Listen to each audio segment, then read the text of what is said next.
오늘 우리에게 주시는 하나님의 말씀은 예레미야서 30장 12절에서 17절까지 말씀입니다. 예레미야서 30장 12절에서 17절까지 말씀입니다. 제가 봉독해 드리겠습니다. 여호와께서 이와 같이 말씀하시니라. 내 상처는 고칠 수 없고 내 부상은 중하도다. 내 송사를 처리할 재판관이 없고 내 상처에는 약도 없고 처방도 없도다. 너를 사랑하던 자가 다 너를 잊고 찾지 아니하니 이는 내 악행이 많고 내 죄가 많기 때문에 나는 내 원수가 당할 고난을 내가 받게 하며 잔인한 징계를 내려도다. 너는 어찌하여 내 상처 때문에 부르짖느냐? 내 고통이 심하도다. 내 악행이 많고 내 죄가 허다함으로 내가 이 일을 너에게 행하였느니라. 그러므로 너를 먹는 모든 자는 잡아먹힐 것이며 내 모든 대적은 사로잡혀 갈 것이고 너에게서 탈취해 간 자는 탈취를 당할 것이며 너에게서 노략질한 모든 자는 노략물이 되리라. 여호와의 말씀이니라. 그들이 쫓겨난 자라 하매 시온을 찾는 자가 없은즉 내가 너의 상처로부터 새살이 돋게 하여 너를 고쳐주리라. 아멘. 지난주에 이어서 오늘도 우리가 예레미야서 말씀을 같이 이제 살펴보려고 합니다. 지난주에 이제 우리가 살펴봤던 부분은 예레미야와 동시대에 활동을 하던 거짓 예언자들에 대해서 우리들이 살펴보았는데요. 사실 예레미야가 예언 활동을 할 때에 물론 그가 암울한 시기에 사회적으로 혼란한 시기에 예언 활동을 했기 때문에 그의 예언이 굉장히 힘들고 어려웠지만 사실 그보다는 이 예레미야는 거짓 예언자들 때문에 더 힘들어했던 것을 우리들이 보게 됩니다. 우리가 예레미야서 읽다 보면은 사실 이 거짓 예언자들 때문에 예레미야가 감옥에 끌려가기도 하고 또 많은 고초를 당하기도 하거든요. 그러다 보니까 이 마지막까지 예레미야와 거짓 예언자들은 사이가 안 좋을 수밖에 없어요. 서로 대립을 하고 서로 이제 갈등을 가질 수밖에 없었던 것을 우리들이 보게 됩니다. 그러면은 이쯤에서 우리들이 한 가지 짚고 넘어가야 될 게, 아니 예레미야와 거짓 예언자들의 예언이 어디가 얼마나 차이가 났길래, 뭐가 어떻게 달랐길래 이들이 마지막까지 그렇게 대립을 하고 싸울 수밖에 없었냐라는 것입니다. 예, 물론 이 둘 사이에 예언의 본질적인 차이점도 있죠. 즉 하나님의 계시를 받았느냐 받지 않았느냐 그런 차이점도 있지만 그것과 함께 겉으로 드러나는 그 메시지에 어떤 차이점이 있길래 이들은 끝까지 싸우고 끝까지 대립할 수밖에 없었느냐라는 것입니다. 먼저 우리가 거짓 예언자들의 예언을 잠깐 정리를 하면은 이들은 바벨론이 이제 곧 있으면은 멸망할 것이다라는 그런 예언을 했어요. 사실 바벨론이 어떤 나라입니까? 이때 당시 유다에게는요 원수 같은 나라잖아요. 예루살렘을 함락시킨 나라, 수많은 포로들 끌고 간 나라, 성전의 보물을 약탈한 나라가 바벨론이에요. 근데 그 바벨론이 곧 멸망을 당할 것이라는 거예요. 28장 3절 말씀에 보니까 구체적으로 그 모든 일들이 2년 안에 이루어질 것이다라고 이야기를 하고 있습니다. 근데 거기에 예레미야는 아니다 라고 이제 단호하게 이야기를 하고 있습니다. 왜요? 지금은 하나님께서 이 바벨론을 심판의 도구로 사용하시기 때문에 그렇다라는 거예요. 그리고 만약에 유다가 회개하지 않고 하나님께 돌아오지 않는다면은 오히려 그 바벨론에 완전히 망할 수밖에 없다라고 이야기를 하고 있는 것을 볼 수가 있습니다. 그러니까요, 우리가 보기에도 이때 당시 유다 백성들이 양쪽에서 예레미야의 예언과 거짓 예언자들의 말을 들었을 때에 어느 쪽의 예언을 더 듣고 싶어하고 어느 쪽의 예언에 더 호감이 가고 더 솔깃했겠느냐라는 것입니다. 누구의 예언을 더 좋아하고 더 솔깃했을까요? 당연히 거짓 예언자들의 말이죠. 왜냐하면은 그들은 그들의 예언을 들으면 힘이 날 것 같고 곧 있으면 유다가 회복될 것 같으니까요. 힘이 나고 또 소망이 보이는 것 같잖아요. 그러니까 당연히 백성들, 왕으로부터 시작해서 백성들이 이 거짓 예언자들의 말에 솔깃할 수밖에 없었다라는 것입니다. 그래서 우리가 조심할 게 무엇이냐? 근거 없이 위로하고 소망의 메시지를 전하는 그런 말들을 조심해야 된다는 것입니다. 지금 한국교회가 굉장히 혼란스럽고 위축되어 있는 가운데 있는데요. 근데 사실 이런 상황에서 무조건 위로하고 소망의 메시지를 전하는 목사님들이 계시더라는 것이에요. 근데 우리가 다 알다시피 사실 한국교회가 이렇게 어렵게 된 것은 한국교회 안에 비정상적인 부분이 있었기 때문에 그렇지 않습니까? 그렇죠? 그 비정상적인 부분을 한국교회 안에서 정화시키지 못하고 고치지 못했기 때문에 이 지경까지 온 게 아니냐라는 것입니다. 즉, 한국교회가 지금 이렇게 혼란스럽고 위축이 된 것은 교회 스스로가 자초한 부분이 있다라는 것이에요. 그런데 그런 잘못된 부분을 고쳐야 된다는 말도 없이 무조건 위로하고 무조건 소망을 주는 것은 위험하다라는 것입니다. 아무리 성도들이 그런 메시지를 원하더라도 위험한 메시지라는 것을 우리들이 기억하고요. 좀 조심해야 될 필요가 있음을 우리 성도님들 기억하시길 바라겠습니다. 그러면 한편으로 아니 예레미야에겐 그런 위로와 소망의 메시지가 없었느냐라는 것입니다. 아니 예레미야는 처음부터 끝까지 심판만 하고 처음부터 끝까지 막 때리는 그런 예언만 했나? 라는 것이죠. 아니라는 거예요. 예레미야의 예언 안에도 소망과 위로의 메시지가 있음을 우리들이 보게 됩니다. 오늘 우리가 읽은 이 30장서부터 33장까지의 말씀은요, 위로와 소망의 메시지로 가득 차 있는 것을 우리들이 보게 됩니다.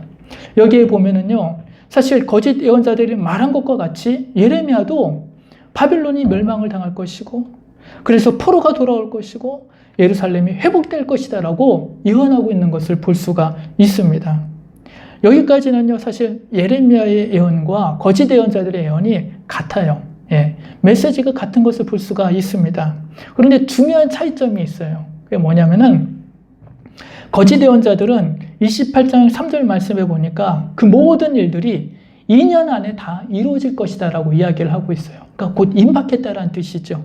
곧 일어날 것처럼, 내일 당장 일어날 것처럼 지금 이야기하고 있는 것입니다. 근데 예레미야는 29장 10절에서 11절 말씀해 보니까 70년의 기한이 찬 후에나 일어날 것이다라고 이야기를 하고 있어요. 즉, 이 예레미야와 거짓 예언자 사이에는 예레미야와 거짓 예언자의 그 예언에는 70년의 차이가 있는 것을 우리들이 보게 됩니다. 그러니까 이 70년의 차이를 깨닫는 게 굉장히 중요하겠죠. 한마디로 이 70년은 이스라엘의 광야 40년 생활과 같은 의미를 가지고 있다라고 보시면 될 것 같습니다. 이게 무엇을 의미하느냐? 무슨 말이냐면요. 사실 이스라엘이 광야 40년 생활을 어떻게 하게 되었는가를 우리들이 살펴보면 알 수 있다는 것입니다. 민수기 13장에 보면은요, 이 가데스 바네아 사건이 있어요. 이게 뭐냐면은 이스라엘 백성들이 이제 가나안 직전에 이제 모세에 의해서 12명의 정탐꾼을 보내잖아요. 근데 그때에 여호수아와 갈렙만 빼놓고 10명의 정탐꾼이 아주 부정적인 보고를 합니다. 근데 그때에 이스라엘 백성들이 그 10명의 부정적인 보고를 듣고 모세에게 불평과 불만을 하죠. 그러면서 뭐라고 해요? 우리에게 지도자 한 명을 다시 세워가지고 애굽으로 돌아가자라고 이제 이야기합니다. 그게 이제 가데스 바네아 사건이에요. 근데 그 이후에 보면은 이 사건을 계기로 하나님께서는요, 불순종한 출애굽 1세대는 정리하시고 출애굽 2세대를 준비하는 기간으로 광야 40년 생활을 시작하게 하시는 것을 볼 수가 있습니다. 하나님께서 예레미야 30장 2절 말씀에 예레미야에게 이 30장에서 33장의 이 소망의 메시지를 책에 기록해 놓으라고 이야기를 하셔요. 여기에서 책에 기록하라는 것은 뭐냐? 이 말씀은 다음 세대를 위한 말씀이라는 뜻입니다. 70년이 지나고 나면은 유다가 멸망할 때 있었던 그 세대는 어디에 있습니까? 다 죽고 사라지게 되는 것이죠. 그때 그 멸망을 당할 때 그 1세대는 없어지고 사실은 70년이 지나면은 이제 포로 2세대, 3세대들이 있을 시기라는 것입니다.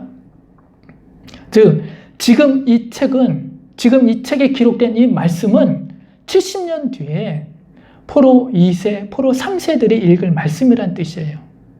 즉 70년은 하나님께서 새로운 세대를 통해 새로운 이스라엘을 만드는 기간을 의미합니다. 그래서 31장 말씀에 보면은요, 이 1세대와 그 다음 세대 사이에 선을 긋는 말씀을 하나님께서 하셔요. 31장 29절 말씀에 보니까 하나님께서 이렇게 말씀하십니다. 그때에 그들이 말하기를 다시는 아버지가 신포도를 먹었으므로 아들들의 이가 시다하지 아니하겠고, 이 말은 뭐예요? 아버지의 죄를 아들에게 묻지 않겠다라는 하나님의 말씀입니다.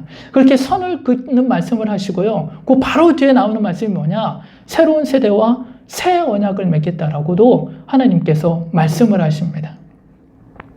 이 거짓 예언자들이 거짓인 이유가 이런 과정을 생략한다는 거예요. 70년의 기간을 생략해버린다는 것입니다. 자기의 반성과 성찰 그리고 회개를 통한 하나님께 돌아오는 과정이 그들에겐 없어요. 그냥 무조건 덮어놓고 위로합니다. 그냥 무조건 덮어놓고 소망의 메시지만 던지면 되는 줄 알아요. 예. 그래서요, 우리에겐 이 70년이 중요함을 다시 한번 깨달아야 될 줄로 믿습니다. 오늘 우리가 읽은 이 예레미야서 30장 12절에서 27절 말씀은요, 그 70년의 기간을 표현한 말씀이에요. 간략하게 말씀을 드리면 12절에서 13절에서는요, 이 12절에서 13절에 이 70년의 시작, 즉 유다가 멸망한 직후죠. 그 시작에 유다가 받는 상처는 깊고 중함을 표현하고 있습니다. 13절에 보니까 내 상처에는 약도 없고 처방도 없도다 라고 이야기를 해요. 이게 다르게 표현한 뭐예요? 다시 일어설 가망이 없다라는 것이죠. 다시 살아날 가망이 없을 정도로 그 상처가 깊고 중하다라는 것입니다. 가끔 이제 의사 선생님들이 뭐 드라마 같은 데 보면은 그 있잖아요. 뭐 환자 가족들 불러놓고 하는 말들이 있잖아요. 예전에 나경일 목사님 그 간증책을 읽어보니까요. 이분이 이제 가난 말기 때에 그 목사님 사모님과 교회 장로님들을 모아놓고 그 의사 선생님이 그러더래요. 3일을 넘기기 힘드니까 준비하시라고. 의사 선생님의 이 말은 무슨 뜻이에요? 예, 이 목사님 다시 일어설 가망이 없다라는 뜻이잖아요. 그렇죠? 지금 유다가 그렇다라는 것이에요. 그 상처가 너무 깊고 중하기 때문에 다시 유다가 일어설 가망이 없다라는 뜻입니다. 근데 그 원인이 무엇입니까? 14절과 15절 말씀해 보니까 내 악행과 내 죄가 많기 때문이다 라고 이야기를 하고 있습니다. 문제는 뭐냐? 하나님께서 아무리 당신의 백성을 사랑하신다 하더라도 하나님은 공의로우신 분이기 때문에 30장 11절의 말씀대로 법대로 당신께서 정하신 그 법대로 백성을 징계할 수밖에 없다라는 것이에요. 물론 그때 이스라엘은 하나님의 이러한 처사를 이해하지 못할 수도 있습니다. 그래서 15절에 하나님께서 이스라엘에게 뭐라고 이야기합니까? 너는 어찌하여 내 상처 때문에 부르짖느냐? 이 말은 뭐예요? 자신들에게 닥친 상황을 이해할 수 없다는 반응이잖아요. 그렇죠? 하나님 우리 하나님 백성 아니었나요? 하나님 우리 사랑하시는 거 아니었나요? 근데 왜 우리에게 이런 끔찍한 이런 징계를 내리시나요? 하면서 이해할 수 없다는 반응을 이스라엘이 보일 수도 있다라는 것입니다. 그러나 하나님은 공정하시고 정확하신 분이기 때문에 그들의 악행과 죄에 따라 그렇게 징계하실 수밖에 없으심을 말하고 있습니다. 그러나 더 중요한 것은 뭐냐? 이제 우리가 오늘 읽은 말씀을 보니까 그렇게 징계에서 끝나는 게 아니라는 거예요. 징계가 끝이 아니라는 것입니다. 13절에 유다가 예루살렘의 멸망으로 받은 그 상처가 크고 깊겠지만 17절 말씀에 가니까 하나님이 그들이 받았던 그 모든 상처를 치유해 주시며 회복시켜 주실 것을 약속하고 계십니다. 그리고 18절에서 21절까지가 그 회복의 과정을 이제 설명하고 있어요. 그리고 그런 과정을 통해서 22절의 마지막에 결국에는 하나님께서 뭐라고 말씀하시느냐? 너희는 내 백성이 되고 나는 너희의 하나님이 되리라고 말씀하십니다. 우리 성도님들 이거 22절 이 말씀 어디서 많이 들어보지 않았습니까? 출애굽 때에 시내산에서 하나님께서 이스라엘과 언약을 맺으실 때 하셨던 말씀이에요. 그러니까 하나님께서는 이 70년의 기간이 지나면서 새로운 이스라엘과 새 언약을 맺고 새로운 관계를 맺으시겠다는 뜻입니다. 물론 이스라엘은 24절 말씀해 보니까 이 모든 과정이 지나는 동안에도 그걸 잘 깨닫지 못할 수도 있다는 거예요. 잘 깨닫지 못할 거라는 것입니다. 그럼 이스라엘은 언제 깨닫습니까? 다 끝나고 나서요. 그 모든 것들이 다 이루어지고 나서야 하나님의 섭리를 그때 가서야 이해하게 될 거라는 것입니다. 근데 가만히 우리가 생각해 보면요. 하나님의 역사는 늘 그러는 것 같습니다. 일례로 우리 교회가 이전을 할 때에 사실 지난 5년, 6년 동안 3번이나 이제 성전을 이전하려고 했지만 그때마다 번번이 이제 실패하고 좌절을 했어요. 그때마다 제 개인적으로 하나님을 얼마나 원망했는지 모르겠습니다. 그렇죠? 뭐 우리 성도님들도 이제 조금 공감하시겠지만은 제가 제 집 옮기겠다는 것도 아니고 성전을 이전하겠다는 건데 번번이 무슨 이유에서인지 모르겠지만 하나님께서 막으시는 거예요. 3번이나 좌절했습니다. 물론 그때 현실도 많이 비관했던 기억이 있어요. 아, 목회도 역시 돈이 있어야 되나 보다. 그런 생각도 가져보게 되었는데요. 그때는요, 하나님의 섭리를 몰랐어요. 왜 하나님께서 성전 이전하려고 하는 걸 왜 막으시는지 몰랐습니다. 그런데 작년에 이제 우리 교회가 이곳으로 이전을 하면서 들었던 생각이 뭐냐면은, 야, 그때 이전 안 하길 정말 다행이다. 예.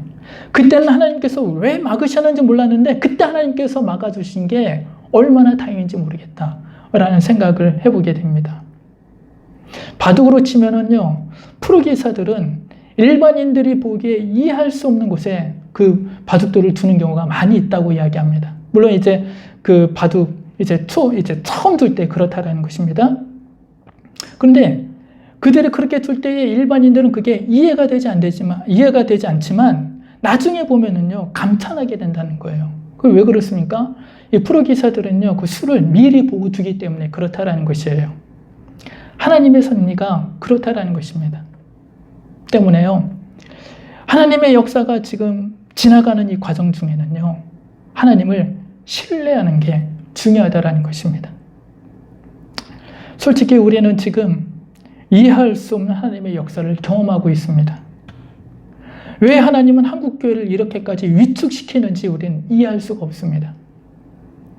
왜 하나님은 당신이 직접 안식일을 기억하여 거룩히 지키라고 말씀하셔놓고 성도들로 하여금 주일 예배도 제대로 드리지 못할 형편을 만드셨는지 우리는 이해할 수가 없습니다. 그래서 어떤 목사님은 이것을 세상의 탄압이라고도 이야기하고요. 어떤 목사님은 성도의 고난이라고만 이야기를 합니다. 우리는 그 하나님의 역사를 다 이해할 수가 없어요. 그러나 우리가 그런 하나님의 역사를 이해할 수는 없어도 신뢰해야 된다는 것입니다. 마치 갓난아이가 자기를 위한 엄마의 모든 행동들을 이해할 수 없어도 그 엄마를 신뢰하듯이 하나님의 일은요, 우리가 이해하는 게 아니라 신뢰하는 것임을 믿으시기를 바라겠습니다. 말씀을 마치겠습니다. 하나님의 심판은 누구도 치료해 줄 수 없고 회복시켜 줄 수 없을 정도로 엄중하고 또 말씀의 표현대로 잔인할 정도로 임하지만 하나님의 사랑은 그보다 더 크고 놀랍다라는 것입니다. 그래서 하나님의 사랑은 그 모든 상처를 치료해 주실 수 있고 끝내는 그 모든 것들을 회복시켜 줄 수 있음을 우리들은 다시 한번 깨닫게 됩니다. 지금 대한민국에 벌어지는 많은 일들, 그리고 한국교회가 처해 있는 이 모든 상황들, 이 시점에서 누구도 하나님의 섭리를 완벽하게 이해할 수는 없습니다. 그러나 이때에 우리에게 중요한 것은 뭐냐? 그럼에도 하나님을 온전히 신뢰하는 것입니다. 17절 말씀에 이런 상처받는 과정을 통해서 새살이 돋듯이 이런 과정을 통해서 한국교회를 새롭게 세워주실 것을 신뢰하고 믿으시는 우리 성도님들 되시기를 주의 이름으로 축원드리겠습니다. 사도 바울은 로마서 8장 28절에 우리가 알거니와 하나님을 사랑하는 자, 곧 그의 뜻대로 부르심을 입은 자들에게는 모든 것을 합하여 선을 이루신다라고 이야기를 했습니다. 우리 하나님은요, 우리 삶 가운데 일어나는 모든 것들을 합하여서 선을 이루시는 분이심을 믿으시기를 바라겠습니다. 우리 성도님들의 삶 또한 코로나로 지금의 이 고난과 역경을 이해할 수는 없겠지만 하나님이 선한 길로 인도하시고 계심을 절대적으로 신뢰하고 믿으실 수 있는, 그래서 이번 한 주간도 그 하나님을 더욱더 믿고 신뢰하며 나아갈 수 있는 우리 모든 성도님들 되시기를 주님의 이름으로 축원드리겠습니다. 함께 기도하겠습니다. 사랑의 주님, 감사합니다. 오늘도 우리에게 귀하고 복된 날 허락하여 주시고 또 오늘도 우리에게 말씀으로 은혜 주시사 깨닫게 하여 주심을 감사합니다. 특별히 정말로 우리 사랑하는 성도들 굉장히 혼란하고 어려운 가운데 있습니다. 우리 대한민국 안에서 벌어지는 일들, 그리고 우리 한국교회가 처해 있는 모든 상황들, 우리가 그 모든 것들을 다 이해할 수는 없지만 그 안에서 펼쳐지는 주님의 역사를 오히려 더욱더 신뢰하고 믿고 따를 수 있는 우리 모든 성도를 낼 수 있도록 도와주시옵소서. 모든 것들을 합하여 선을 이루신 그 주님을 더욱더 믿고 따르는 귀한 한 주간이 될 수 있도록 우리 사랑하는 성도들의 모든 발걸음 인도하여 주시옵소서. 주님께서 이번 한 주간도 우리 사랑하는 성도들 어디에서 무엇을 하든지 모든 발걸음들 지켜주시고 온전히 이끌어 주실 줄로 믿고 사랑이 많으신 예수님의 이름으로 기도합나이다. 아멘. 광고 말씀 드리도록 하겠습니다. 이제 오늘도 우리가 영상 예배를 드렸는데요. 당분간 계속해서 우리가 영상으로 하나님께 예배를 드려야 될 것 같습니다. 특별히 우리 코로나19의 안전과 그리고 또 종식을 위해서 더욱더 기도해 주시면 감사하겠습니다. 우리 드린 예물을 위해서 우리가 잠깐 기도하고 제가 기도하고 마치겠습니다. 사랑의 주님 감사합니다. 오늘도 우리에게 귀하고 복된 허락하여 주시고 정말로 이렇게 영상으로나마 우리 성도들과 함께 예배드리게 하여 주심을 감사합니다. 또한 이 시간 주님 앞에 마음을 담아 정성을 담아 귀한 예물들 드렸습니다. 주님께서 이 드린 모든 예물들 받아주시고 흠양하여 주시사 특별히 이 예물에 담겨져 있는 마음의 소원들, 기도의 제목들이 있사오니 주님 들어주시사 응답하여 주시옵소서. 이제는 우리 주 예수 그리스도의 은혜와 하나님 아버지의 무한하신 사랑하심과 성령님의 내주 충만하심의 역사가 지금 우리 삶 가운데 이루어지는 모든 일들 우리가 다 이해할 수는 없어도 이럴 때일수록 더욱더 주님을 신뢰하고 믿고 따라가리라 다시 한번 다짐하며 결단하는 우리 모든 성도들 머리 위에와 그들의 가정과 직장과 사업장 위에 지금부터 영원까지 함께 하시기를 간절히 축원하옵나이다. 아멘.